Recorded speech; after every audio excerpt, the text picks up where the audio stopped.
On ne saurait même pas comment faire plus vite. Non, il y a un moment, voilà, le temps de travail de l'artisanat, il n'est pas compressible. Donc, à un moment donné, il faut aussi se laisser du temps. Le temps de la réflexion, de la fabrication, le temps de travail est important pour avoir une certaine qualité aussi qui est derrière. Parce que le retour au savoir-faire est indispensable. Quoi. Et on le sent très bien depuis ces derniers temps. C'est vrai que voilà, je pense que la majorité de nos clients, ou enfin même nous, en tant que personne, on a aussi envie de retrouver quelque chose de plus authentique, de plus sincère. Et on a envie de savoir, on est toujours intéressé de savoir comment tout est, quel est le procédé, voilà, d'avoir quelque chose d'unique. C'est pour ça qu'on aime bien aussi expliquer à nos clients que c'est un petit peu comme des œuvres d'art que l'on porte sur soi en fait.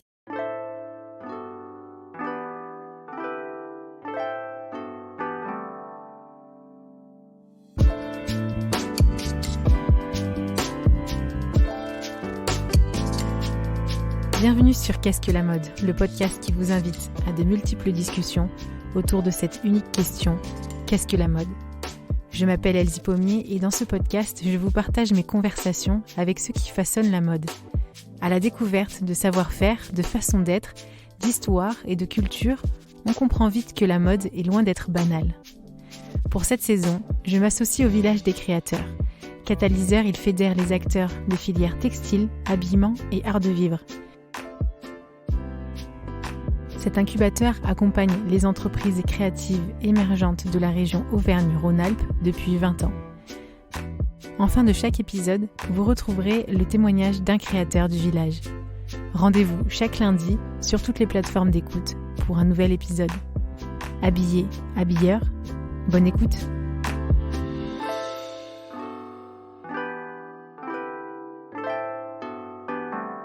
Bonjour chères auditrices et auditeurs, bonjour Christelle et Sacha. Bonjour. Bienvenue sur Qu'est-ce que la mode ? Comment ça va ? Merci beaucoup, ça va très bien. Ça va très bien. Merci de nous accueillir donc, dans l'atelier boutique dans notre cher vieux Lyon, au 8 rue de la Bombarde, c'est ça ? Exactement, tout à fait. Et vous êtes installés depuis 10 ans ? Ouais, même 11 ans. Presque 11 maintenant. On fait le décompte comme ça à chaque fois. Ça Mais depuis grandit. le début en fait, donc ici en tant que joaillier. Oui, l'activité a un petit peu évolué. Au début, c'était plus un studio artistique, donc où je présentais des créations, de la sculpture, de la peinture, de l'illustration, un petit peu de bijoux, mais c'était plus de l'assemblage, on va dire, de pièces que je chinais et que je montais en bijoux. Mais effectivement, l'activité a évolué, s'est affinée et s'est vraiment concentrée sur l'activité joaillerie. Ouais. Où on retrouve en fait un peu tous ces métiers. Oui, effectivement. De l'illustration, du dessin. Justement, un peu de retour en arrière, comment vous en êtes arrivé là ? Comment vous êtes arrivé à ces métiers ? Et bien au pluriel, parce que donc joaillier, c'est un regroupement vraiment de plein de savoir-faire. Absolument. C'est plutôt Christelle en fait qui a suite à ses études, à son école d'art dans laquelle tu as étudié. Après je parle pour toi, mais tu peux... Oui, j'ai fait l'école Émile Cole, donc c'est vrai que c'est une formation qui est très complète en 4 ans. Où on apprend beaucoup de choses et finalement l'idée c'était de retranscrire cet apprentissage-là en fait sur la cire perdue, donc pour créer des bijoux. Mais c'est venu, on va dire, d'une rencontre assez particulière avec un sculpteur qui vraiment m'a mis la petite graine et qui m'a un jour expliqué qu'on pouvait sculpter en fait une cire et en faire des bijoux. Donc tout est parti de là, vraiment d'une rencontre avec un sculpteur lyonnais. Et ça a été l'élément déclencheur et ça a été un petit peu une révélation. Donc après, voilà, on s'est documenté sur les différents outils, les différents matériaux, ce que l'on pouvait faire et puis après travailler avec tous les corps de métier qui englobent en fait ce métier-là de joaillier pour pouvoir créer des pièces de A à Z. Parce qu'effectivement, ma partie, c'est la partie cire, donc c'est vraiment le tout début. Mais on a besoin d'une fonderie d'art, on a besoin d'un sertisseur, d'un doreur, d'un sertisseur, voilà, on a besoin de tous ces métiers. Oui, le métier de bijoutier joaillier aujourd'hui c'est très spécialisé, chacun a son poste en fait. Par exemple, Christelle fait principalement de la cire, c'est elle qui va créer vraiment les premières pièces. Mais ensuite, il y a le fondeur qui fait forcément beaucoup de fonte, voire quasiment que de la fonte. Ouais. Ensuite, il y a les cireuses, qu'on appelle les cireuses, c'est celles qui vont travailler. Je dis celles parce que c'est 2 femmes qui travaillent justement à la fonderie, qui s'occupent justement de monter tous les arbres de cire, etc., pour vraiment avoir un cylindre parfait pour pouvoir sortir ensuite les fontes. voilà, le sertisseur fait que du serti, le doreur fait quasiment que de la dorure. Enfin voilà, chacun a son poste vraiment de travail. C'est comme ça aujourd'hui que voilà, la chaîne de production, entre guillemets, se fait. Et puis, on travaille avec les mêmes personnes depuis maintenant 7-8 ans, je pense. Tout à fait. Ouais, et toi, Sacha, comment t'es tombée dans la fonte Comme je disais un peu tout à l'heure, c'est grâce à Christelle, parce qu'en fait, moi j'ai eu un parcours vraiment complètement différent. Moi j'ai étudié l'électronique d'abord, étant plus jeune. Bon, j'ai vite compris que c'était pas trop ma passion, donc j'ai bifurqué un petit peu voilà, dans la mode plutôt. Donc j'ai travaillé en boutique, une boutique qui s'appelle Pop & Choose qui est à Lyon, dans laquelle j'ai travaillé pendant près de 4 ans. Et c'est grâce à ça que voilà, j'ai pu un peu évoluer. Puis en fait, on s'est rencontrés là-bas avec Christelle, puisque Christelle avait travaillé en fait avec cette boutique-là pour du graphisme, pour voilà, le logo, des projets de décoration. Des projets de déco sur place en fait. Et on s'est rencontrés comme ça, en fait. L'histoire part de là. Et puis petit à petit, Christelle a évolué aussi de son côté, a travaillé un petit peu plus sur la bijouterie. Et puis à un moment donné, moi je me suis dit, bon bah voilà, je voulais changer. J'en avais un petit peu marre voilà, de bosser en boutique, prêt-à-porter. Tu as fait pas mal de musique aussi pendant 1 an. Voilà, exactement. Ouais. Donc j'ai quitté Pop & Choose. J'ai fait beaucoup de musique pendant 2 ans. Et puis à un moment donné, voilà, je suis remis un peu les pieds sur terre. Et puis je me suis dit, écoute Christelle, j'ai demandé à Christelle si l'aventure la tentait pour qu'on travaille ensemble. Et pour qu'on crée quelque chose vraiment tous les deux. Et puis voilà, c'est comme ça que l'aventure est née. Donc moi, j'y connaissais absolument rien dans le métier de bijouterie, joaillerie. Donc voilà, on apprend sur le tas. Tu avais beaucoup plus de facilité, on va dire, au niveau numérique, informatique. C'est vrai qu'il a une patience pour tout ce qui est même... moi, je suis très admirative dès qu'il prend le temps d'étudier sur des tutos pour l'appareil photo, pour le site internet, pour différents logiciels de retouche, vidéo, photo, musique. Vraiment autodidacte dans ce domaine-là.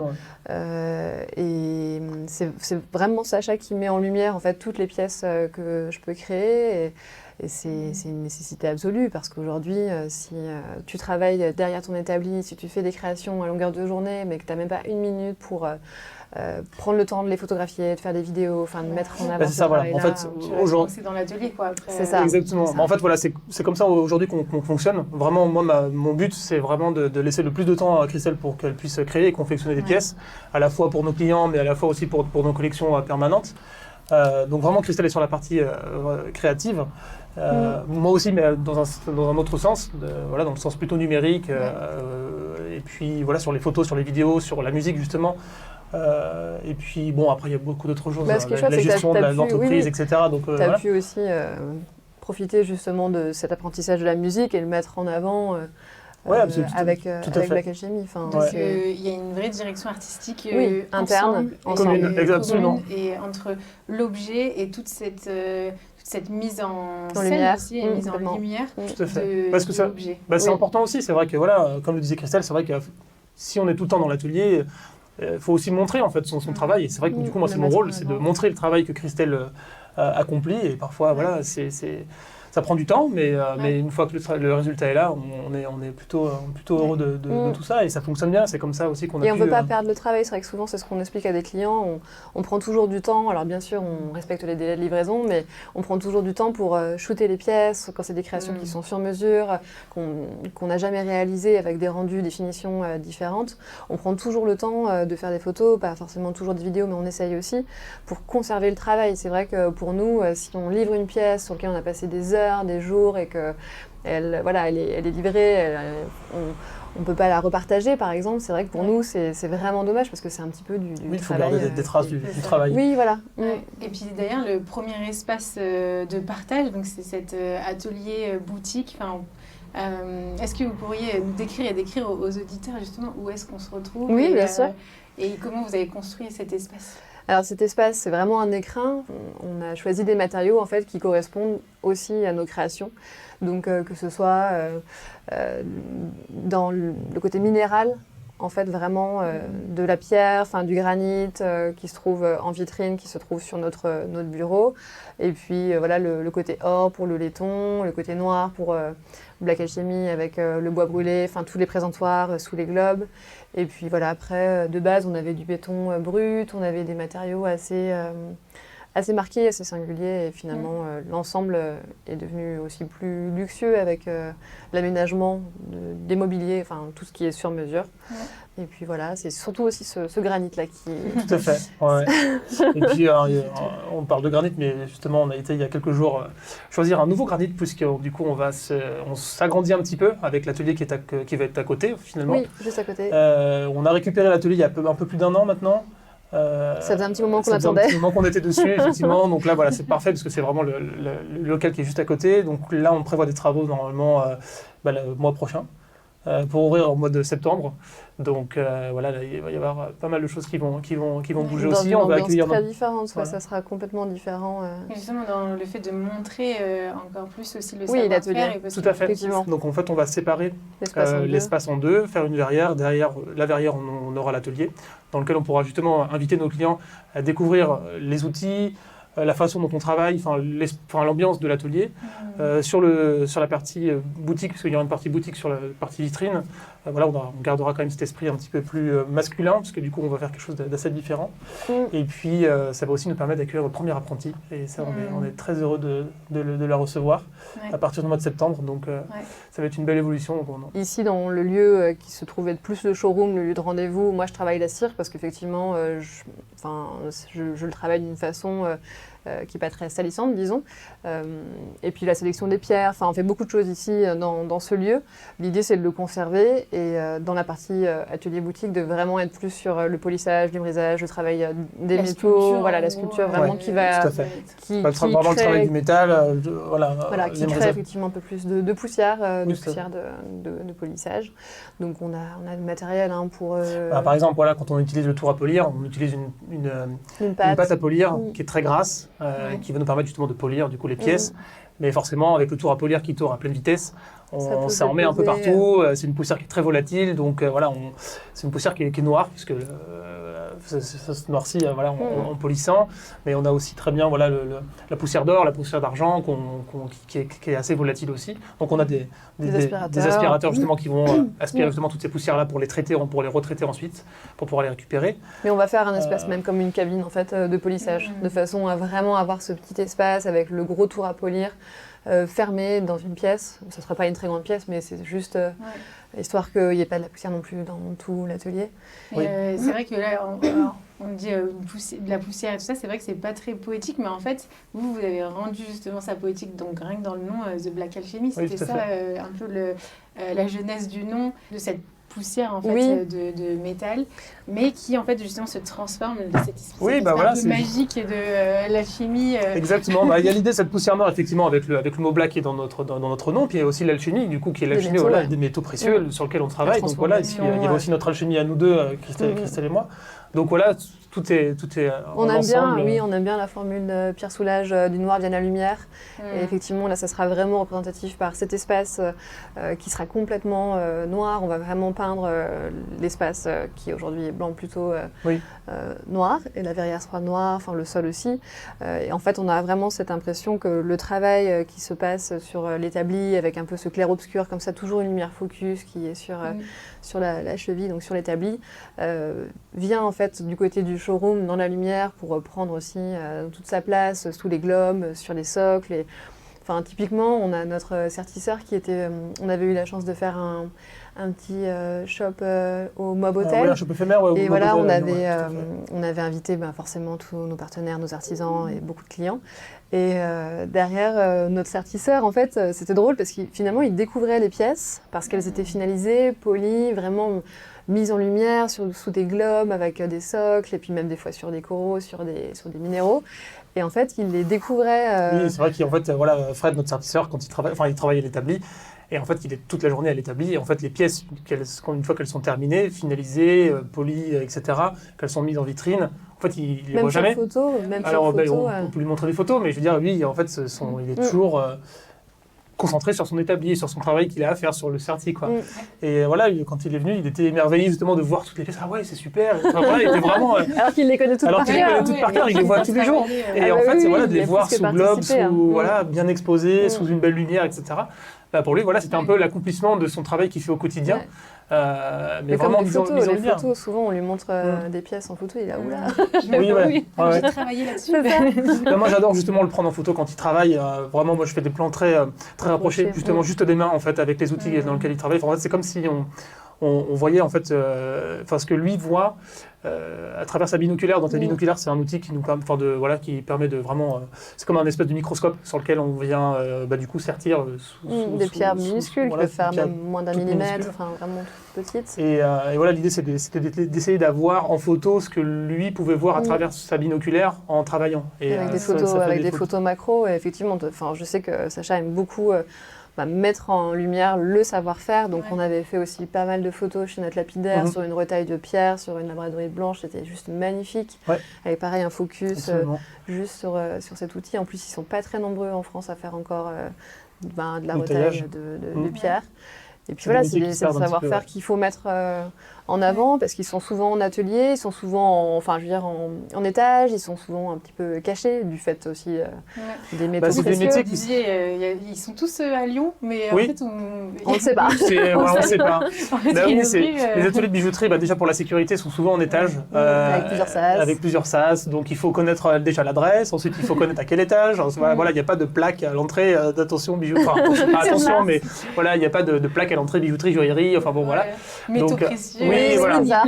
Exactement. Donc voilà, c'est au fur et à mesure, on a les adresses, mais effectivement, c'est souvent en étage. Tout à fait. Là, justement, vous parliez de sertisseur, vous avez parlé de cire et tout ça. Mais justement, est-ce qu'on pourrait reprendre, quelle est votre chronologie process, en fait, et votre chronologie et qui fait quoi Nous, on a la chance d'être vraiment au début de la chaîne, ce qui fait que ça laisse un champ des possibles au niveau de la créativité. Je dépends pas, dès le démarrage, on va dire, je me contrains pas. Enfin, vraiment, si j'ai envie de faire une création, je vais faire effectivement quelques croquis, je vais faire ou des recherches photos, ou alors même des recherches qui vont être, vu que c'est beaucoup des inspirations végétales ou florales, donc ça peut être directement avec les vrais végétaux, parce que c'est vrai que sur photo c'est sympa, mais quand on peut avoir le volume, c'est quand même encore mieux. Voilà, j'aime beaucoup travailler aussi sur croquis, donc je vais faire quelques croquis, pas non plus... Enfin, je veux dire, pas sur tous les angles, je vais pas faire une visualisation 3D de la pièce, c'est plus on va dire le volume dans sa généralité pour avoir une idée d'eux. Mais j'essaie de pas me contraindre, on va dire, à faire beaucoup de vues parce que finalement, quand tu te retrouves à faire une sculpture, si tu as trop de vues, tu vas vraiment essayer de t'y rattacher et je trouve ça un peu délicat. Même pour des créations pour des clients, par moment, on nous demande des croquis et c'est vrai que je le fais peu. Je préfère limite travailler directement dans la matière, commencer à sculpter pour montrer l'ébauche d'un volume et ce sera toujours plus parlant d'avoir l'idée en volume que d'avoir un dessin qui après va être transcrit en volume, qui en plus sera pas dans la même matière parce que pas la même échelle obligatoirement voilà. En plus. Donc c'est vrai que et puis on est obligé de se contraindre au dessin, si c'est pas exactement la même chose, on peut avoir un retour sur le croquis. Donc mais bon, c'est vrai que dans des recherches, on va dire sur des nouvelles collections ou par exemple là, on a fait un voyage en Grèce, donc l'idée c'était vraiment aussi de faire un voyage d'inspiration pour une nouvelle collection grecque. Et en fait, l'idée c'est aussi de lancer des idées sur les matériaux, sur l'ensemble de la collection, sur le choix, la cohérence des pierres, des métaux choisis. Et après, ça peut être des croquis d'inspiration, mais qui ne vont pas forcément être exactement les pièces définitives. Ouais. Mais oui, donc ma première partie, c'est vraiment celle-ci, en fait, de faire quelques croquis, de faire des recherches. Après, donc travailler la cire, donc vraiment sculpter la matière. Donc chaque pièce est faite à la main. Alors c'est une cire qui bien sûr est faite exprès, qui est spécifique. C'est une cire, je ne saurais pas comment la décrire parce qu'en fait il en existe plein. Il en existe des qui sont déjà avec la forme en fait comme un cylindre, avec le trou du doigt et on coupe des tranches. Et derrière, il y a différentes épaisseurs, différents volumes, différentes textures de cire. Donc certaines vont être plus dures, certaines vont être plus molles. On en a qui sont comme des fils ou d'autres en plaques. Il existe des plaques un peu plus molles ou effectivement, il existe même des cires qui sont un peu comme de l'argile en fait, en bloc. En bloc, tout à fait. Où tu peux couper des tranches, tu peux vraiment le modeler, en fait, comme de la pâte à modeler, et vraiment le travailler de cette façon-là, en ajoutant de la matière. On n'est pas obligé à chaque fois d'enlever. C'est un petit peu comme le travail de l'argile. Et ça, j'en ai fait quelques-unes comme ça et j'ai adoré parce que ça me rappelait vraiment le travail sculptural sur argile, ce que l'on faisait, ce que j'ai appris à Émile Cole. On avait des cours de 8 heures, une fois par semaine, où on travaillait sur des blocs d'argile, on était debout, à taper dans la matière, à ajouter plus qu'à retirer. Et j'adorais, c'était les cours que je préférais avec les cours de peinture à l'huile. Enfin, vraiment, le fait d'être debout, et puis voilà, t'as ta sellette, tu tournes autour, il y a un côté quand même assez physique comme ça Et tout à fait. Tu as changé d'échelle. Oui, c'est ça. Mais en fait, c'était. Il y a une continuité finalement, mais à échelle plus. Oui, c'est pour ça qu'on aime bien aussi expliquer à nos clients que c'est un petit peu comme des œuvres d'art que l'on porte sur soi. En fait, il y a vraiment un côté très sculptural à chaque fois. Et d'ailleurs, la première fois où je me suis rendue dans un magasin spécialisé de bijoutier, joaillier, j'ai vraiment essayé de retranscrire ça à la personne que j'avais en face de moi, qui en plus s'est avérée être sur ses premiers jours de travail. Exactement. C'était drôle, aujourd'hui on en reparle, on était tous les deux là à découvrir un peu un nouvel environnement. Chacun son premier jour, en gros.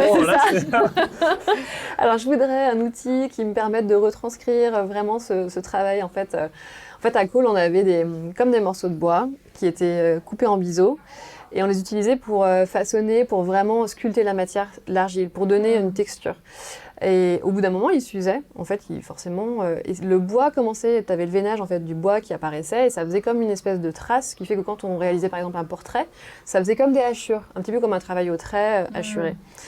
Et je trouvais que ça donnait vachement de vie. Enfin, je trouvais ça beaucoup moins lisse que d'aller faire un visage comme ça lissé, où finalement on avait un côté un peu mou. Et effectivement, donc dans ce magasin spécialisé, donc j'ai essayé de lui retranscrire vraiment ce que je souhaitais pour pas avoir des bijoux.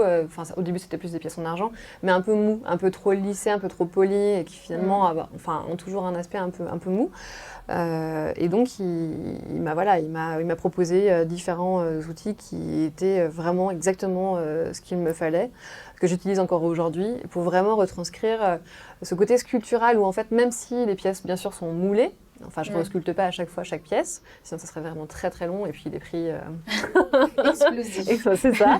Donc, mais à chaque fois, les pièces sont moulées, mais finalement on a toujours cette impression, du fait main, du vraiment sculpté dans un bloc. C'est jamais lisse et mou. Oui, parce qu'il y a une technique qui est différente, qui est aujourd'hui avec simplement de 3D qu'on peut faire, qu'on peut réaliser certaines pièces. 3D, Après, c'est vraiment deux techniques différentes. C'est vrai que la façon dont on travaille, il y a une technique vraiment traditionnelle. Nous, c'est vrai qu'on il y a un mouvement c'est ça. Exactement. Un peu, oui, complètement. C'est pour ça que c'est compliqué de faire un croquis, parce que finalement, quand tu commences à taper dans la matière et à enlever, tu peux en ajouter si vraiment il y a différents outils aussi pour pouvoir ajouter de la matière. Heureusement, parce que sinon ça serait compliqué, on n'est pas sur un bloc de marbre. Donc, mais voilà, l'idée c'est de pas non plus trop bricoler les cires, parce que si on crée des bulles d'air, après ça peut aussi exploser dans le cylindre avec le plâtre, et du coup c'est une prise de risque. Donc c'est vrai que quand on fait vraiment une première maquette, le but c'est de la faire un peu en un bloc. Donc voilà, ma partie c'est vraiment celle-ci, travailler la cire, faire la création complète, à l'échelle, vraiment toujours à la main, toujours, on n'a jamais travaillé avec des créations faites en 3D. Et même d'utiliser des pièces déjà faites. On n'utilise pas de chatons qui sont déjà réalisés. Ce qu'on appelle les chatons, c'est la partie avec les griffes pour différentes créations. Donc on a des modèles type les modèles Alchemia ou les solitaires, où à chaque fois je vais faire le montage à la main pour vraiment adapter les volumes des pierres au mieux. Et c'est très long, c'est vraiment un travail qui prend énormément de temps, parce qu'on pourrait entre guillemets, simplement acheter un chaton aux dimensions de la pierre, le souder sur une monture avec un anneau, et voilà. Mais c'est vrai que vu qu'on est sur un rendu, on va dire, un peu martelé, un peu brut, un peu authentique, c'est ça, texturé, c'est compliqué, on ne peut pas l'acheter dans le commerce comme ça. C'est pas juste un travail de forme, c'est aussi un travail vraiment de surface. Oui. De finition. Des pièces, c'est complètement. Ça Là, toi, tu sculptes cette première pièce. Voilà. Elle devient un peu l'archétype. Et du coup, vous allez créer une contreforme. Voilà, exactement. Donc, cette première maquette, on va l'amener à notre fonderie d'art. Ils vont en faire en fait une empreinte. Donc, si vous voulez, c'est ce qu'on expliquait tout à l'heure, la cireuse en fait va monter un arbre de cire où on aura comme un tronc central, où là en fait on a des petites ramifications. Donc chaque branche, on va avoir une bague au bout. Donc on peut avoir une cinquantaine, une centaine de pièces dans le même cylindre. elle vient couler, donc c'est vraiment un mélange très spécifique donc de plâtre, sans créer de bulle d'air, pour que ce soit complètement uniforme, et prendre toute l'empreinte en fait des cires, emprisonnée dans un cylindre hermétique. Ça sèche à l'air libre, donc ça prend vraiment l'empreinte de chaque détail de notre cire.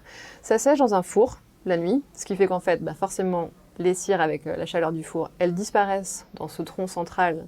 Donc il ne reste plus que les creux, il ne reste plus que les vides.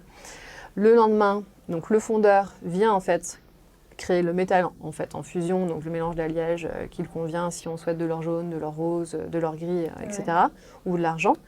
Et donc il va remplir ce cylindre avec le métal en fusion, qui va prendre tous les creux, tous les vides, et faire un choc thermique après avec ce cylindre, donc en le plongeant dans l'eau, ce qui fait que le plâtre va exploser et récupérer l'arbre qui là, du coup, est en fonte et en argent ou en or.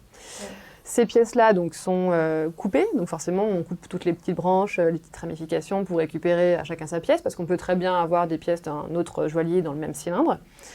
Et il faut, c'est vrai qu'il y a pas mal d'étapes où on peut avoir entre guillemets des ratés parce que bulle d'air, parce que la tige est mal soudée, parce que finalement il y a eu une erreur, les pièces sont sorties en argent alors qu'elles devaient sortir en or. Enfin, heureusement ça arrive pas très souvent, mais quand ça arrive c'est juste le drame. Ça arrive pas souvent, mais c'est déjà arrivé. Quand on a passé des heures sur une pièce et qu'en fait elle sort dans la mauvaise couleur d'or, là en fait elle repart à la fonte. Donc tout le travail est perdu, et c'est vrai que c'est des moments où c'est pas évident, mais bon, ça arrive, donc on touche du bois pour que ça arrive le moins possible. Mais c'est surtout quand on a notre première maquette, donc typiquement, on a des modèles sur lesquels j'ai passé énormément de temps au niveau de la sculpture, donc la bague Sureau, la bague Pivoine, enfin les premières maquettes, le cylindre peut complètement rater parce que le four s'est pas allumé, parce que le plâtre s'est fissuré, enfin voilà. Parce que la température n'était pas assez haute, il y a plein de paramètres qui sont... Ça disparaît. Voilà. Ouais. Donc si ça disparaît, là, la bague Sureau, sur la première maquette. Après, une de nos dernières créations d'exception, je l'ai faite pendant le premier confinement, et en fait je l'ai gardée dans un tiroir, dans une boîte pendant 6 mois, parce que je sais pas, j'avais trop peur de l'amener à la fonderie et que voilà, qu'il y a un raté et qu'elle disparaisse. Enfin, après, je fais énormément de photos, bien sûr, avant de lancer les fontes sur des nouvelles créations. Mais tu refais jamais la même chose à l'identique. Et puis, j'aime pas du tout refaire. Je comprends ça. C'est pas la même démarche créative quand tu dois refaire quelque chose que tu as déjà fait. Enfin, il n'y a pas la même spontanéité. Oui, puis en plus, comme c'est le travail de la main, en plus, donc ce sera jamais... Et sinon, justement, on partir sur l'impression 3D, on standardise et ça se fait facilement. Exactement. Mais là, du coup, il y a un tracé par la texture et... Oui, une spontanéité. Mais souvent, on parle, entre guillemets, du travail aussi de reproduction. Ça me fait penser à un exercice qu'on avait à Émile Cole. Et on devait choisir une toile un été. C'était des cours de peinture à l'huile et faire une reproduction. Donc moi, j'avais choisi un Klimt. Je me suis dit, tant qu'à faire, autant se faire plaisir. Et donc, c'était pas forcément un Klimt classique où on voyait vraiment de la feuille d'or, tout ça. C'était vraiment une toile que j'aimais beaucoup, qui aujourd'hui est chez nous. Et en fait, c'est vrai que le fait de reproduire la touche picturale d'un autre artiste est beaucoup plus compliqué et entre guillemets contraignant que d'avoir sa propre liberté créative. Quand tu es dans un mouvement, dans une spontanéité et que tu es dans un lâcher-prise comme ça n'a rien à voir avec le fait d'être attentif, de regarder, de faire chaque touche dans un mouvement d'une reproduction. Et c'est pour ça que je trouve que même le fait de devoir recommencer, de devoir reproduire quelque chose qu'on a déjà fait, il y a une contrainte. Il y a moins de liberté créative. Ouais. Du coup, avec toute cette liberté, donc de la création jusqu'à la finition, vous les retrouvez chez tous les artisans avec qui vous travaillez. Donc vous disiez, ils sont la plupart sur Lyon ou la région. Ah oui, tous à Lyon. Et donc ça, ce sera, ça fait tout un réseau d'experts, de spécialistes. Donc complètement, de sertissage, de... Oui, très souvent, effectivement, quand on a des pièces assez complexes, j'amène la cire à notre sertisseur pour qu'il puisse la valider, pour qu'il puisse aussi me dire, rallonge les griffes. Là, ça va être compliqué. Alors, c'est vrai que souvent, là, je pense à la bague Hibiscus qu'on a réalisée l'année dernière, où il y a 1 an et demi, où en fait, on avait une idée. C'était un client qui voulait, pour sa compagne, qui voulait vraiment une bague en forme d'hibiscus. Et en fait, on s'est dit, tiens, ça pourrait être chouette de sertir des pierres à l'intérieur des pétales. Sauf qu'une fois qu'on avait le pistil au centre, il fallait aussi... on était aussi partis dans l'idée de sertir des diamants sur le pistil. Mais en fait, c'était très fin parce que le pistil était fin. Et puis, comme les pétales étaient incurvés, ça faisait un creux où, en fait, notre sertisseur, pour créer des copeaux donc, qui va ramener le métal pour rabattre, l'accès, il n'y en avait pas. Donc, il aurait fallu faire chaque pétale indépendamment, sertir chaque pétale pour créer ces copeaux pour rabattre sur les pierres et ensuite souder les pétales. Et c'est vrai que moi, vu que je suis vraiment plus dans l'idée de sculpter l'ensemble de la pièce en un bloc, en une fois, ça peut être aussi des contraintes techniques pour lui qui arrivent un peu dans un second temps. Donc c'est vrai qu'on essaye, on va dire, et il a réussi et c'était juste incroyable. Mais voilà, c'est vrai que par moment, c'est pas évident parce qu'il va nous dire là, ça va pas être possible, je vais pas y arriver, vraiment, c'est trop compliqué. Et finalement, généralement, il y arrive toujours. Mais voilà, c'est vrai que... C'est vraiment ultra créatif en fait, d'être confronté à ces limites de la matière aussi. Et... Complètement. Ouais. Moi, c'est vrai que j'essaye de pas trop me contraindre dans le sens où, pareil, le modèle sur eau, on a fait une première version avec 22 pierres. Et une fois sortie, justement, je m'étais un peu focus sur un dessin que j'avais fait. Je me suis dit, je trouve qu'il n'y a pas assez de pierres, ça fait un peu vide, ça fait des creux. J'imaginais vraiment un foisonnement en fait, de diamants blancs sur le dessus. Et donc là, je me suis dit, bon, qu'est-ce que je fais ? J'ai déjà ma maquette, j'ai déjà mon moule. La seule solution, c'était de recréer en fait, une dizaine de chatons en plus et d'aller les souder donc, sur ce maillage qui était déjà bien chargé pour pouvoir avoir un pavage comme ça de pierre sur tout le dessus. Et donc, moi, je l'ai fait en cire, mais ça a été vraiment chirurgical, quoi. Une échelle minuscule en plus. Donc là, c'est du sur-mesure. Là, tu parlais aussi de forme de personnalisation, puisque tu parlais de ce client-là, justement, qui voulait peut-être, qui s'inspirait donc d'une pièce que vous aviez, mais avec peut-être d'autres pierres ou voilà. Puis après il y a aussi donc la refonte, c'est-à-dire qu'on réutiliser la matière, oui complètement. Ouais, voilà. Mais c'est donc des processus complètement différents quoi. Oui. Mais en même temps tout est fondé donc sur sur votre propre collection.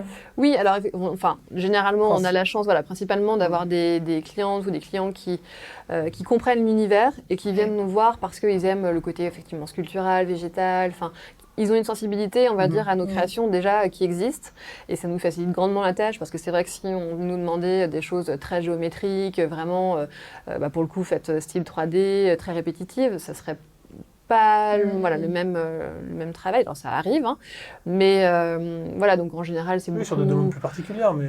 Oui, mais c'est vrai que c'est beaucoup de choses florales, végétales, ça reste... parce que c'est notre univers en fait, et, je pense que les clients viennent viennent à notre rencontre justement pour notre univers, parce qu'ils ont accroché effectivement à certains de nos modèles ou à certaines idées qu'on a eues ou sur notre direction artistique. Et c'est pour ça qu'en général, ça fonctionne très bien d'ailleurs. Ça nous permet aussi justement d'adapter certaines idées qu'on a eues sur certains modèles, peut-être sur d'autres modèles, ou peut-être de changer les pierres par exemple. Comme sur le modèle Vitis, où à la base, en fait, ce modèle-là avait une pierre centrale, ovale, et un jour, donc, on a une cliente qui avait des bijoux un peu désuets, une pièce qui était cassée, donc elle avait 3 très beaux diamants blancs qu'elle voulait dessertir donc de ces montures-là, et donc ce que l'on a fait. Et on les a sertis en fait en adaptant ce modèle avec 3 pierres, mais en les positionnant, pas, on va dire pas droite, vraiment tout un petit peu de manière un peu organique comme ça, naturelle. Floral, en fait. Oui, c'est ça. Voilà, exactement. Tout à fait naturel, de manière naturelle. Et finalement, on a gardé on a fait un moulage de cette création et on a gardé cette version-là plutôt que la version avec la première version d'origine avec la pierre ovale. Donc c'est vrai que certaines pièces peuvent même évoluer grâce à des clientes et c'est ça qui est intéressant, c'est que on n'est pas du tout fermé à modifier, on va dire, même nos créations. On n'est pas rigide en se disant non, ce modèle-là, on l'a créé comme ça, il n'a pas à bouger. Enfin, je veux dire, après, voilà, ça dépend aussi de la cohérence. C'est sûr que si on nous demande de mettre une pierre énorme sur un modèle qui est minuscule, ça ne sera pas équilibré. Enfin, voilà, on a certaines demandes qui sont plus cohérentes que d'autres. Mais en tout cas, ça peut vraiment être adapté à nos modèles d'origine, ou alors créer complètement des pièces d'après un croquis, une idée, une inspiration. Une discussion donc avec une discussion, tout à fait. Complètement. Donc c'est un vrai échange. Donc, tout à l'heure, on parlait justement de cet échange avec les savoir-faire et les mains, on va dire, Oui. de joailliers et d'autres métiers justement sur Lyon. Et là, donc c'est aussi dans un échange avec les vos clients, un échange entre vous. Bien et sûr. puis justement arrive une troisième personne dans votre équipe prochainement. Vous parliez justement tout au début de l'épisode de votre premier apprenti. Qu'est-ce que ça signifie justement pour vous après ces 10 ans Oui, en duo. En duo, mais aussi pour le métier. Qu'est-ce que ça veut dire pour vous en fait?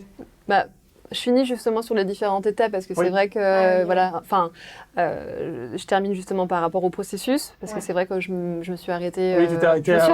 Ah oui, j'ai pas osé reprendre même pas un tiers, Ouais, mais effectivement, donc je finis simplement. Donc on a ça expliquera aussi cette première maquette donc qui sort en métal, admettons. Donc c'est un prototype entre guillemets. Donc la première maquette, on les fait généralement en argent parce que ça sort, c'est propre, voilà, ça sort très bien. Là, donc, on a un artisan aussi avec lequel on travaille depuis des années, Dany, qui nous fait des moules. Donc, il va faire le moulage en fait de cette pièce, ce qui va nous permettre de la rééditer, d'injecter de la cire à l'intérieur de ce moule pour faire des rééditions. Donc en fait, voilà, généralement, sauf cas exceptionnel type la bague hibiscus, où on fait une sortie de fonte, pas de moulage, pièce unique, ce qui est tout à fait possible. Ça veut dire que derrière, on ne pourra pas la rééditer. Mais là, voilà, généralement, c'est plutôt effectivement il y a le travail, moulé. une fois que la pièce en métal est sortie de fonte. Oui, il faut faire l'émrisage, le polissage. Non, je l'ai mais effectivement, voilà, une fois que la pièce est sortie de fonte, donc...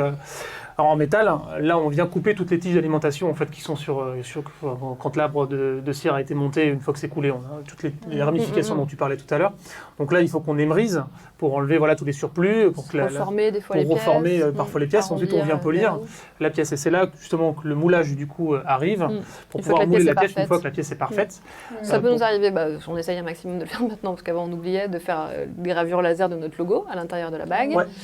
Donc ça, on le fait quand les pièces sont suffisamment aussi larges pour pouvoir le faire.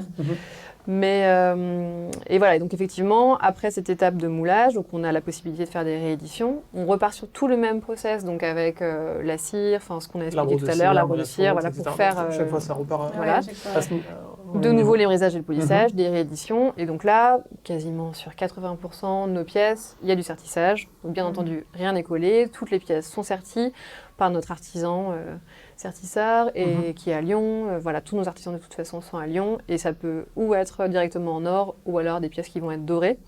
Donc par notre doreur qui se trouve également à Lyon. On peut avoir l'intervention aussi de notre artisan joaillier qui lui va souder. Là dernièrement justement on a fait une belle création avec 3 de nos modèles. Donc le modèle Line en or rose, en or gris et au milieu on aura une mûre sauvage en or jaune avec un serti de 6 diamants blancs. Et ces 3 bagues-là sont soudées vraiment les unes aux autres. Donc comme une espèce de trilogie avec 3 pièces dans les 3 ors, mais sur 3 modèles. Donc voilà, on a besoin aussi de cet artisan sur des créations Oui, sur des points plus techniques. Oui, voilà, sur des points vraiment techniques, vu que moi je travaille majoritairement la cire. Et c'est effectivement, je pense qu'on est à peu près, après forcément le lapidaire, notre diamantaire sur les pierres. Lapidaire, Oui, lapidaire, les pierres de couleur. Pierres de couleur. En fait, le lapidaire fait toutes les pierres sauf le diamant.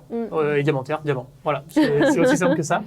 Donc on a la chance de les avoir aussi à Lyon. Sur Lyon. C'est des Lyonnais. Et avec une disponibilité qui est juste incroyable. À toute épreuve.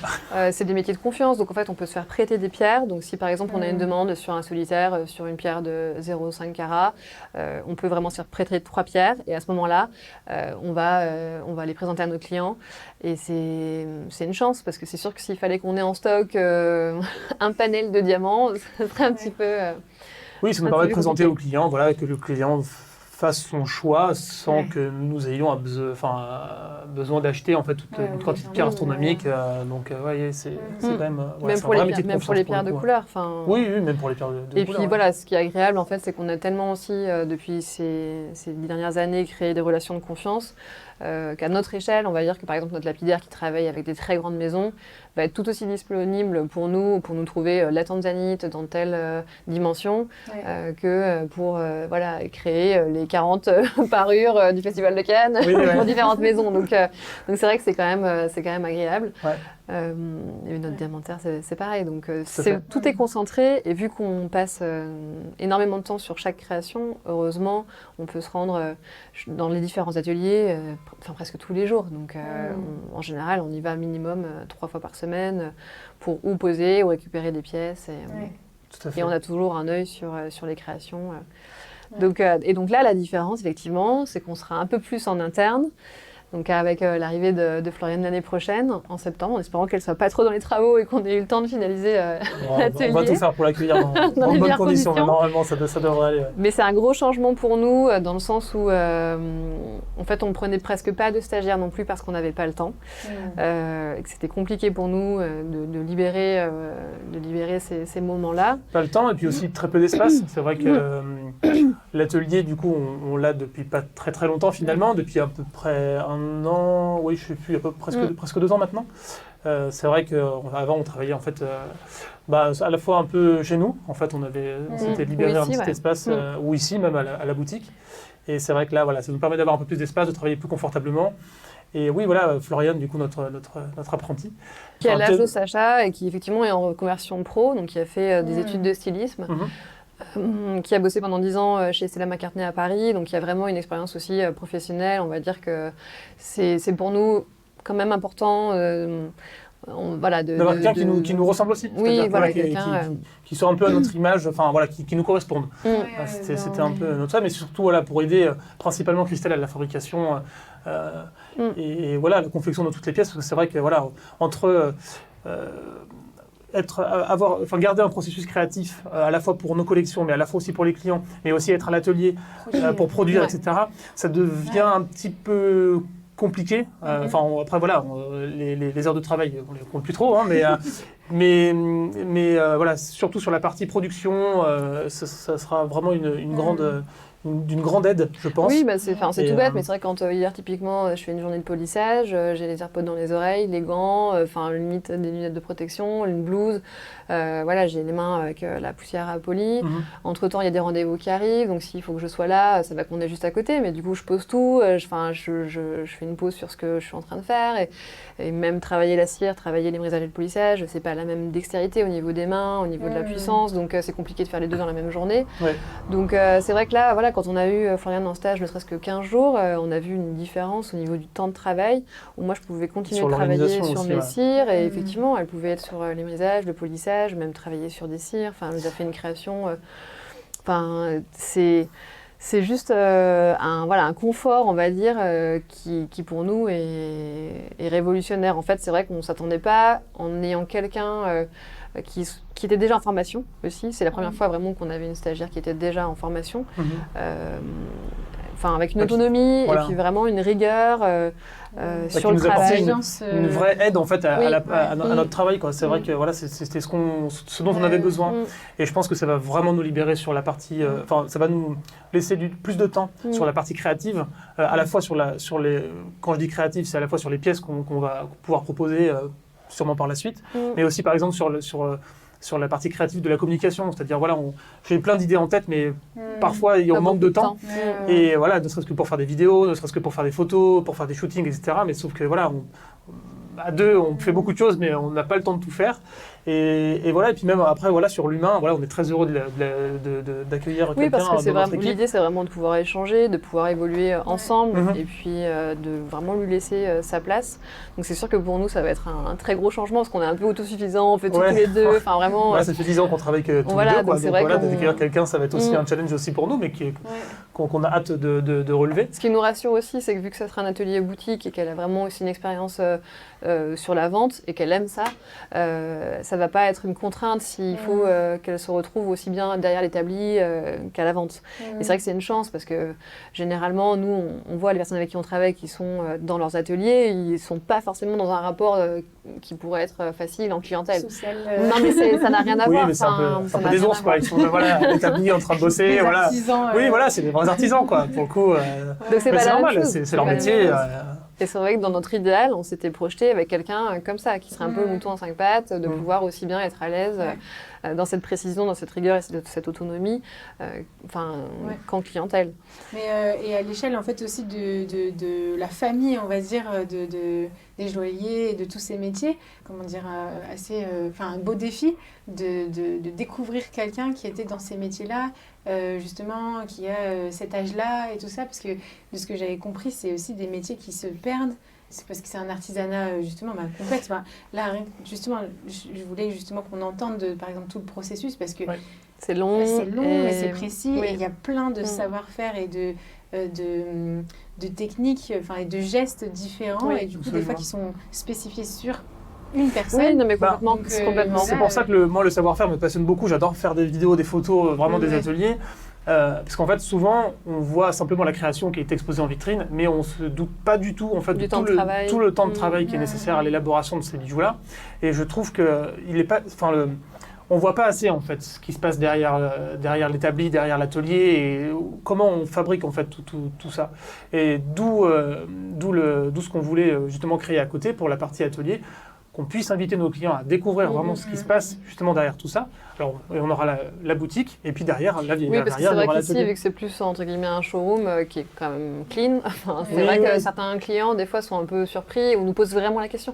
Mais c'est vraiment vous qui faites tout. Je veux dire, il y a toujours une interrogation, parce que ce qui est dommage, c'est que certains... fabule un peu, quoi, en disant oui, c'est fait en France, c'est fait à Paris, alors que c'est beaucoup de l'assemblage, c'est beaucoup des pièces qui vont être mises les unes avec les autres. Donc on est un peu obligé de se justifier, alors que nous, on sait que c'est vraiment le cas, mais c'est vrai que... Le retour au savoir-faire est indispensable, quoi. Et on le sent très bien depuis ces derniers temps. C'est vrai que je pense que la majorité de nos clients, ou même nous, en tant que personne, on a aussi envie de retrouver quelque chose de plus authentique, de plus sincère. Et on a envie de savoir, on est toujours intéressé de savoir comment tout est, quel est le procédé, d'avoir quelque chose d'unique. Pas des arguments juste écrits sur le site internet. Exactement. C'est dans la transparence et tout. En fait, venez regarder. Tout à fait. C'est pour ça que aussi la majorité de nos clients nous découvrent principalement sur les réseaux, sur internet, etc. Et puis ensuite ils viennent nous voir pour découvrir les pièces, parce que c'est vrai que c'est toujours plus intéressant de les découvrir en vrai. C'est complètement différent. On a tout de suite. Sur une main, voilà, bien sûr, oui, c'est complètement différent. Non, mais du coup, vous participez à cette question d'héritage. Ça fait déjà 10 ans, mais c'est quand même une belle étape de se dire, mais en fait, même dans notre savoir-faire, et dans notre univers à nous, on participe aussi à une transmission. Complètement. Mais après, ce qui est drôle, c'est que ça sera vraiment aussi un échange, dans le sens où, là, pour le coup, Floriane a fait vraiment la formation à la SEPR, bijouterie et joaillerie. L'année prochaine, elle se spécialise en sertissage.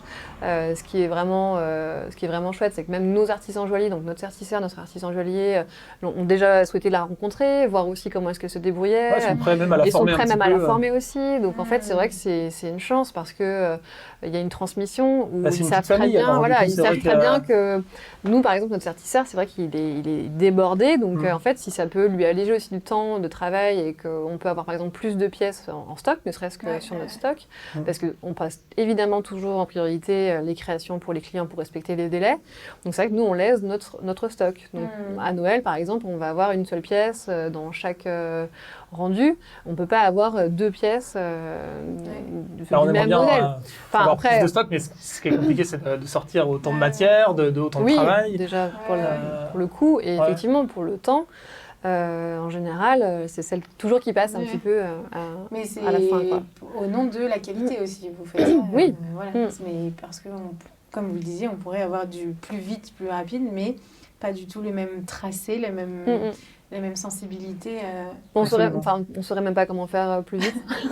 Non, il y a un moment, le temps de travail de l'artisanat, il n'est pas compressible. Donc, à un moment donné, il faut aussi se laisser du temps. Le temps de la réflexion, de la fabrication, le temps de travail est important pour avoir une certaine qualité aussi qui est derrière. Parce que si on compresse tout, à force de travailler trop vite, on peut faire certaines erreurs, on peut se tromper, il peut arriver oui, on peut, par exemple, je sais pas, au Certi, si on est trop précis, on peut casser une pierre. Du coup, là, il faut la changer. Mais si la pierre, c'est une pierre cliente, du coup, ou client, c'est compliqué parce que, du coup, il n'y en a qu'une. S'il n'y en a qu'une, et puis là, voilà, elle n'existe plus. Donc, non, mais c'est pour ça, oui, il faut prendre le temps de faire. Ou même, voilà, sur la fonte, il peut y avoir des erreurs aussi sur la fonte, sur plein de choses. Donc, respecter un temps de travail, c'est aussi important.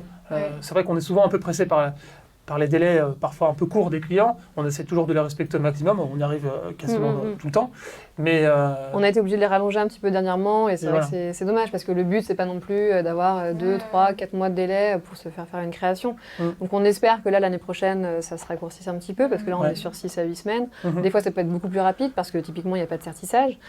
Mais voilà, c'est toute une logistique. Et on a hâte d'avoir cet échange-là. Et en fait, on se rend compte aussi qu'on a énormément de demandes d'apprentissage et de stage parce qu'il y a cette singularité dans le côté sculptural. Enfin, vu que j'ai pas eu une formation, on va dire, classique, vraiment... qui a un côté quand même autodidacte dans cette façon de créer des bijoux, dans cette retranscription à la fois du côté pictural, sculptural. On sent bien en fait qu'on a beaucoup de demandes en fait de stages et d'apprentissage par rapport à ça. Et donc là, vu que Floriane elle est en formation, il va y avoir un échange aussi même de techniques. Là, elle va apprendre de nous, on va apprendre d'elle, et il y aura vraiment cet échange-là qui va être super intéressant. Et voilà, tout en respectant en plus vu qu'elle a aussi une formation à l'origine de styliste, elle a vraiment ce côté 3D, enfin elle a déjà cette facilité-là aussi dans le dessin.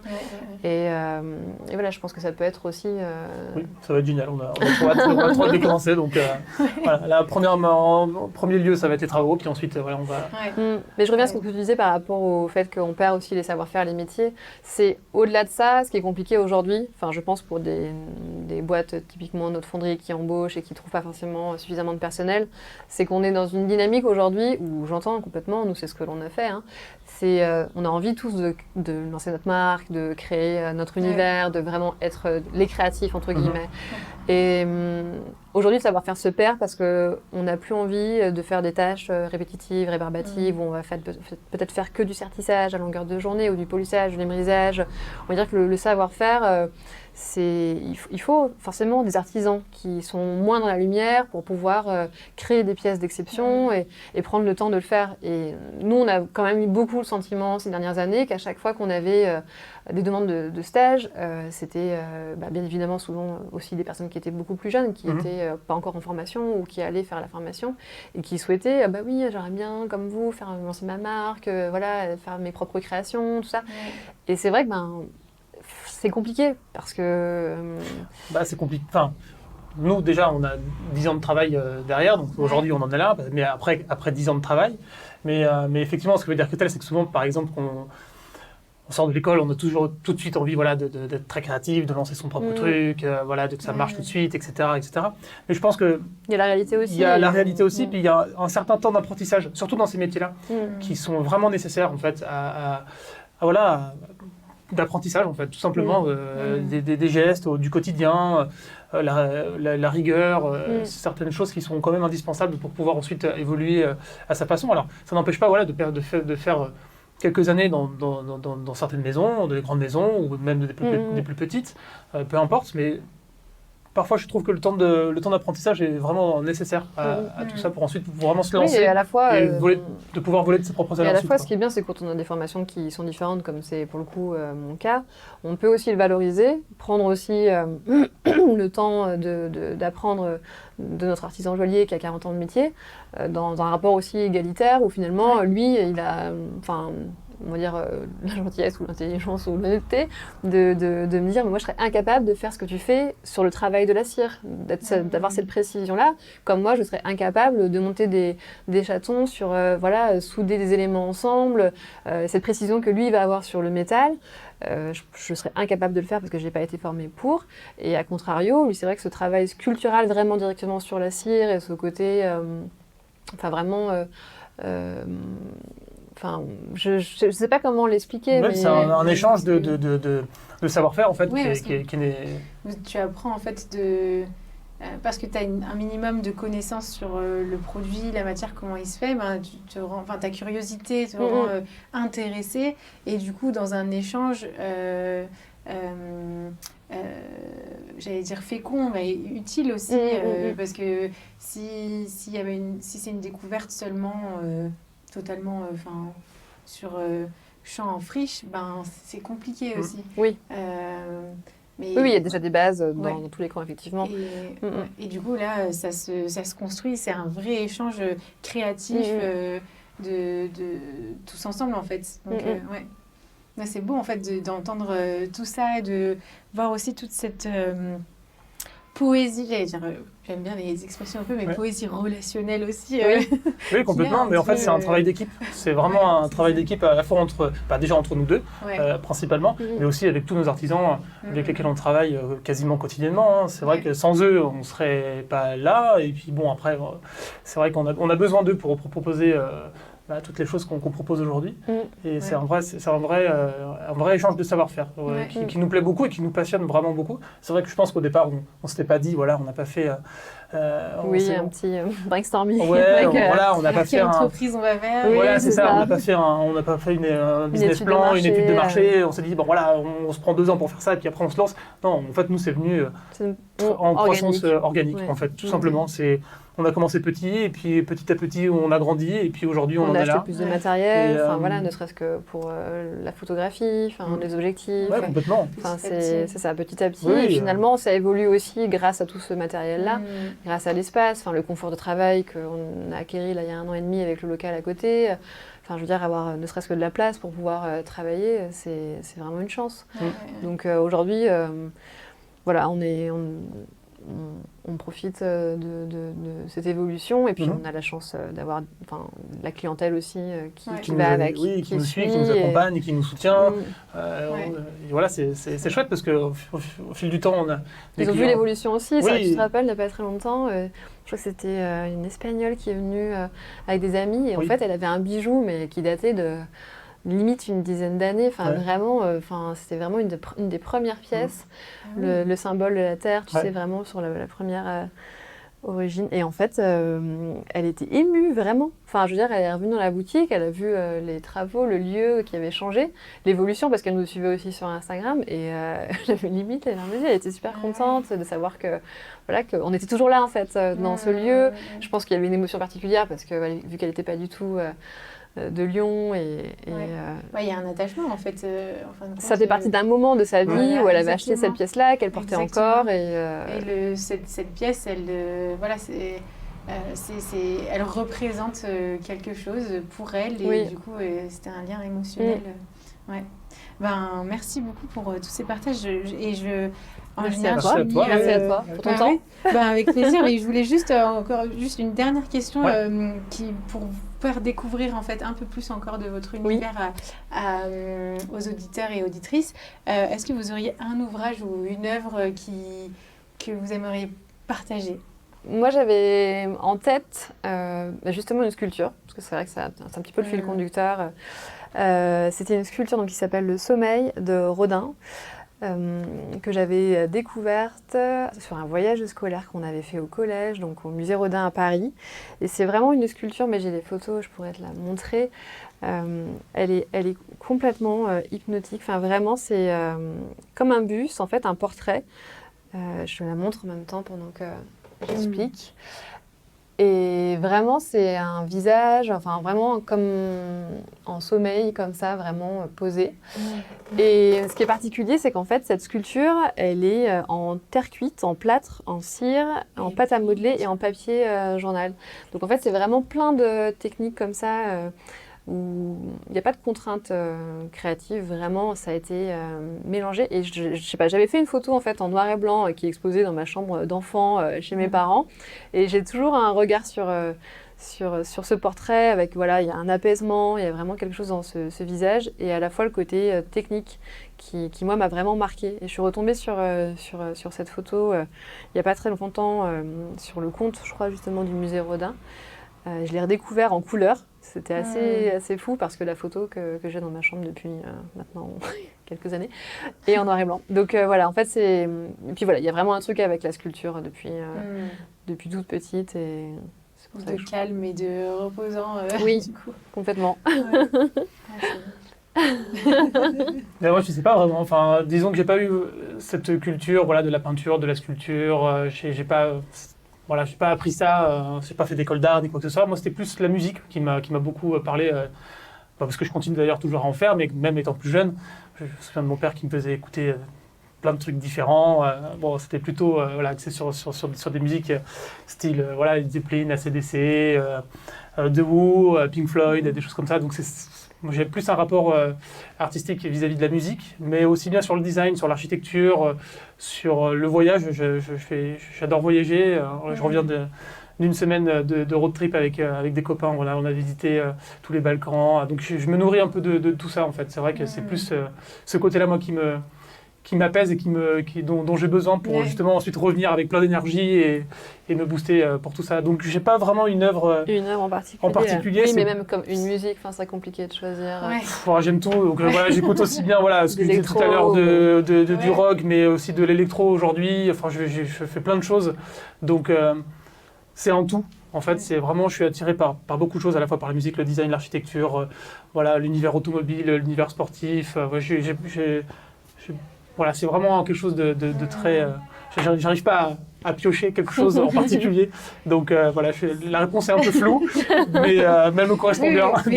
Et puis ça encourage justement à continuer en tant qu'auditeur, mais aussi pour moi, je le prends aussi comme ça, de dire mais tout est source inspiration, bien sûr. Et après, c'est vrai qu'il y a des œuvres qui nous marquent, puis on revisite plus tard, quelques années plus tard, comme pour toi, Christelle.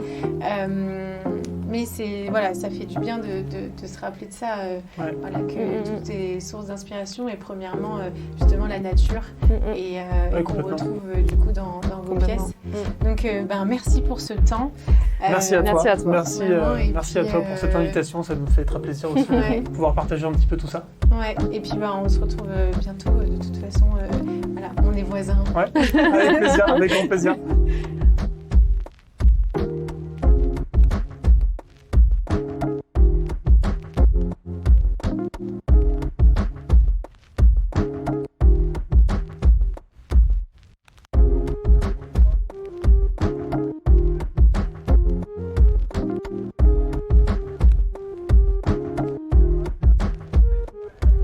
Bienvenue sur Qu'est-ce que la mode, Alexandre Delorf de Joaillerie Feldorf. Merci de ton accueil chez toi. Merci à toi de nous rendre visite ici. C'est magnifique, on a pu faire un petit passage dans l'atelier. Là on est dans l'espace accueil pour un client et c'est juste super sympa de pouvoir faire cet épisode ici et juste à côté de l'espace où tu travailles, où tu crées et formes des bijoux. Je vais te laisser directement la parole. Qui es-tu? Qu'est-ce que tu fais? Donc moi je suis Alexandre, je suis le joaillier de Feldorf. Feldorf aujourd'hui c'est ça, c'est moi le joaillier et depuis quelques semaines Clara qui m'accompagne pour quelques temps pour la communication. Joaillier, c'est pas mon premier métier. Avant, j'ai été économiste à Paris, au service du Premier ministre, au ministère de la Santé, à l'assurance chômage. Et puis il y a un moment où j'ai eu envie de revenir à un projet ancien qui est celui d'être joaillier, de devenir joaillier. Ça a été un long périple, un long travail, des stages dans des grandes écoles de joaillerie, un CAP en bijouterie, du tutorat avec un joaillier à la retraite au Conservatoire des meilleurs ouvriers de France. Et c'est un projet qui tombe pas de nulle part. J'ai mis un petit peu de temps à le comprendre, mais en fait j'ai fini par identifier l'influence de mon père qui a commercialisé des minéraux de collection, mon grand-père qui travaillait le métal, il était ajusteur, il a été primé aux meilleurs ouvriers de France. Et puis moi je suis passionné d'art et en particulier d'architecture. Et la joaillerie, c'est un peu la synthèse de ces trois éléments et je les retrouve au quotidien dans mon travail. Et puis ça a été aussi l'opportunité de m'installer à Lyon, c'était important pour des raisons familiales et c'était important aussi pour des raisons professionnelles parce que la joaillerie à Lyon c'est quelque chose d'exceptionnel, c'est vraiment une place merveilleuse de ce point de vue-là et j'ai pu ouvrir un atelier boutique à côté de la préfecture et profiter de fournisseurs essentiellement sur la presqu'île qui sont tous accessibles à pied. C'est génial, c'est formidable. Lyon, c'est la meilleure ville. Moi, je me régale. J'avais peur d'avoir idéalisé, en fait, c'est encore mieux que ce qu'on avait imaginé. On y prend beaucoup, beaucoup de plaisir. C'est important de pouvoir y aller à pied chez mes fournisseurs lyonnais. Être à Lyon, j'ai déposé ma candidature pour le label Fabriqué à Lyon, qui sera arbitré à la fin de l'année et annoncé début 2023. Je suis assez confiant, je pense que je remplis bien les critères pour l'obtenir. C'est important parce que je me rends compte, même si c'est pas une posture, c'est comme ça que ça s'est construit, ma bijouterie, ma joaillerie, c'est un peu une sorte de slow jewelry à la lyonnaise. Je travaille avec des intervenants locaux, je travaille avec de l'or essentiellement recyclé ou fairmine quand on me le demande. Je fais de la transformation de bijoux, je peux réutiliser des pierres précieuses. On a des fournisseurs avec des pierres qui viennent d'Auvergne, donc tout près. C'est important, on en reparlera peut-être plus tard, d'avoir une approche un peu durable de cette activité-là. Et notamment le fait de travailler sur mesure. Tu as parlé de la boutique à côté de l'atelier. La boutique est très importante puisqu'elle me permet de recevoir mes clients sur rendez-vous. On prend un moment long, généralement, entre 1 heure et 1 heure et demie. Moi, j'ai mes créations, mais le client a son envie, ses idées, son projet.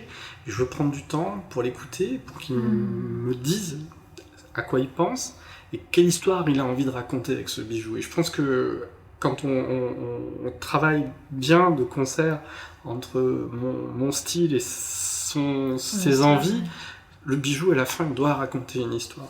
Je pense que c'est important pour qu'il plaise longtemps et qu'il ait une autre dimension durable du bijou. Je reçois à la boutique et aussi en visioconférence, ce qui me permet, j'ai plusieurs clients déjà à Paris, j'ai des clients italiens, j'ai eu une cliente anglaise. Ça ouvre des perspectives vraiment sympas, mais toujours prendre le temps de pouvoir discuter. Enfin, parce qu'on se dit, le bijou, la joaillerie, c'est un travail très précis, c'est précieux, c'est dans son atelier. Et là, tu mets un bel accent sur le relationnel.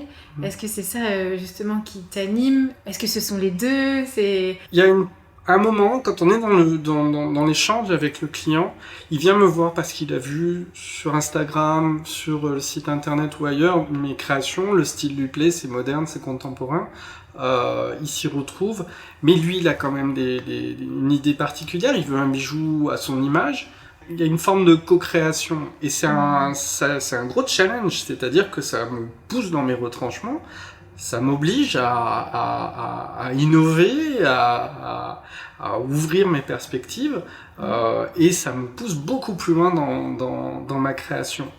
Et ça, c'est quelque chose qui est fort pour moi. Et de travailler avec le client à ce que je cherche à créer de beau. C'est un peu banal, mais le point de départ, c'est que quand mes enfants sont nés, j'ai eu envie de leur offrir du beau. Alors j'aurais pu faire de la littérature, j'aurais pu faire de la musique. Moi, c'est le travail avec mes mains. J'aime ça, j'aime l'artisanat d'art, j'aime voir les gens qui travaillent avec leurs mains. Il y a un concours de la Fondation Bédancourt-Schuller qui s'appelle l'intelligence de la main. Je trouve ça génial, j'adore ça. Et créer le beau avec mes mains, c'était quelque chose qui me parlait vraiment beaucoup. Et quand je dis le beau, je cherche quelque chose qui est l'essence de la beauté dans la nature. Je prends l'exemple du logo de Feldorf. C'est inspiré d'une ammonite, mais c'est pas une reproduction à l'identique du coquillage fossilisé. C'est pas non plus la courbe en spirale de la suite de Fibonacci. C'est quelque chose qui est entre les deux, qui sort les éléments forts du dessin de ce coquillage et qui donne quelque chose d'un peu animé, qui donne quelque chose qui touche. Et dans mes créations, il y a souvent cette approche-là. Il y a une série de bijoux qui est plutôt inspirée de la nature, une autre qui est plutôt inspirée de la géométrie. C'est jamais totalement l'un, jamais totalement l'autre. Là, si je prends dans la ligne de la géométrie, il y a la bague qui s'appelle la voie de l'arc. C'est tout en courbe et en contre-courbe. C'est des formes acérées, des formes douces. C'est contrasté. C'est important pour moi qu'il y ait cette dynamique. Cette tension un peu, ouais.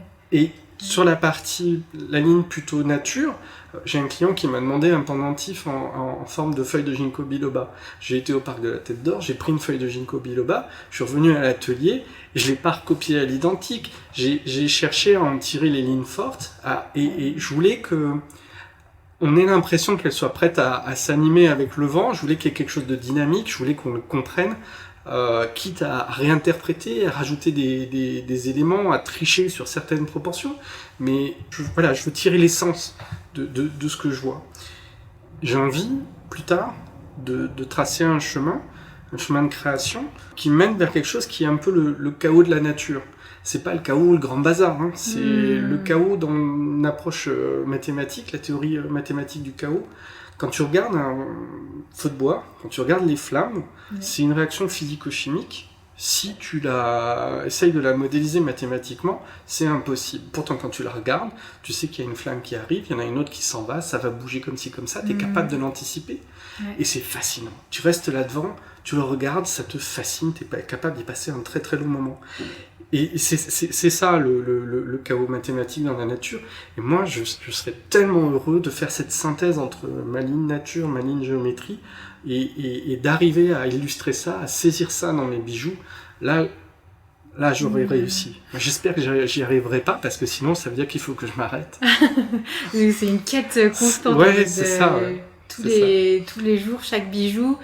Et en plus, avec une matière, tu parlais de flammes et de feu, et les feuilles, on se dit oui, c'est très léger, enfin, avec le vent, avec un souffle, ça peut bouger, mais tu travailles quand même les métaux, enfin, le métal, on se dit, c'est pas une feuille, quoi.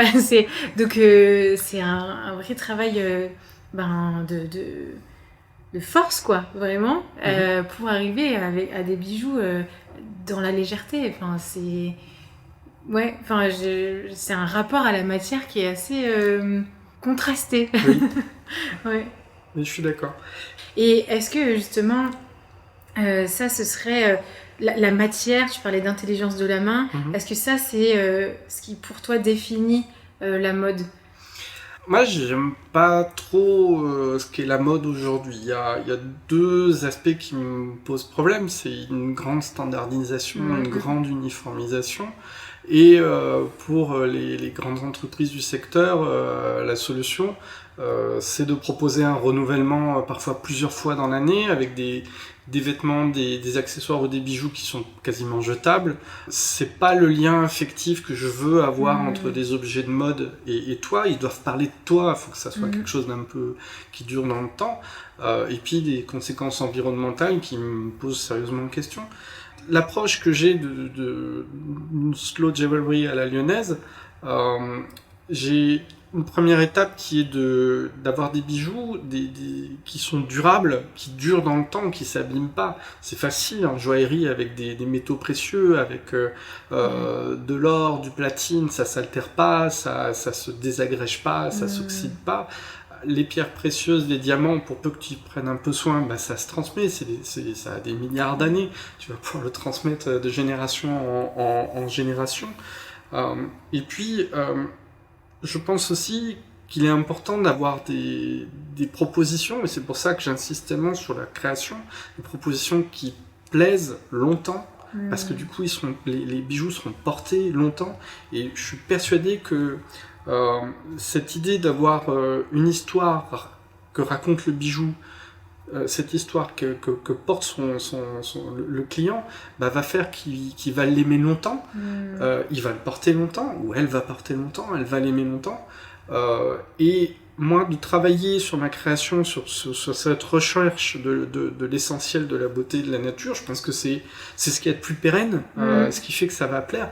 Bon, si j'étais plus là et qu'on continuait à porter mes bijoux, je le verrais pas, mais intellectuellement, je me dis que ce serait absolument fabuleux, ce serait formidable. Et puis la troisième dimension pour lutter un peu contre cette tendance de la mode un peu jetable, c'est de travailler à réduire l'impact de ma fabrication, c'est de travailler localement, c'est de travailler sur mesure.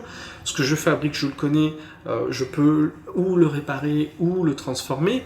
En transformant des bijoux, on réutilise des matières, on réutilise des matériaux, et la possibilité de travailler avec tout cet environnement, cet écosystème même lyonnais, je ne sais pas comment je pourrais travailler de manière plus efficace pour limiter les conséquences environnementales.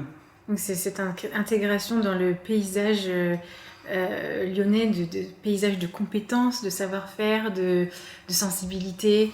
Et puis aussi, on parlait de paysage, de réseau avec le village des créateurs, par exemple, d'être en écho avec d'autres personnes, d'autres approches. On va découvrir des personnes qui travaillent la terre. Là, on parle de métaux. C'est vraiment riche de voir qu'en fait, la mode, c'est loin d'être justement des tendances qui passent comme ça chaque semaine, mais c'est quelque chose qui perdure et qui matérialise l'histoire en fait. Et donc pour toi, c'est l'histoire de tes clients et après, il y a l'histoire aussi d'un patrimoine, d'un héritage d'une ville, par exemple. Et c'est vraiment riche. Je sais qu'on pourrait en parler des heures encore, mais peut-être pour un prochain épisode, pour une suite. Mais merci en tout cas de nous avoir partagé ton histoire, ton approche et cette intelligence de la main aussi. J'aime beaucoup cette expression aussi. Merci pour cette interview et cet intérêt que tu portes à une passion qu'on partage.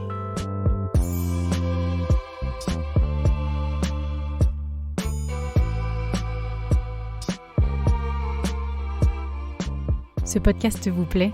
Abonnez-vous et partagez votre avis signé de quelques étoiles sur Apple Podcast.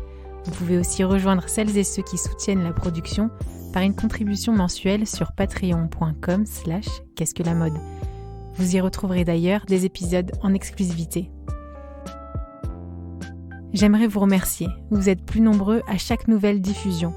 Merci pour votre écoute, pour nos échanges sur LinkedIn, Instagram, par mail. J'apprécie continuer la conversation avec vous et vous rencontrer est toujours édifiant. Habillés, habilleurs, à la semaine prochaine.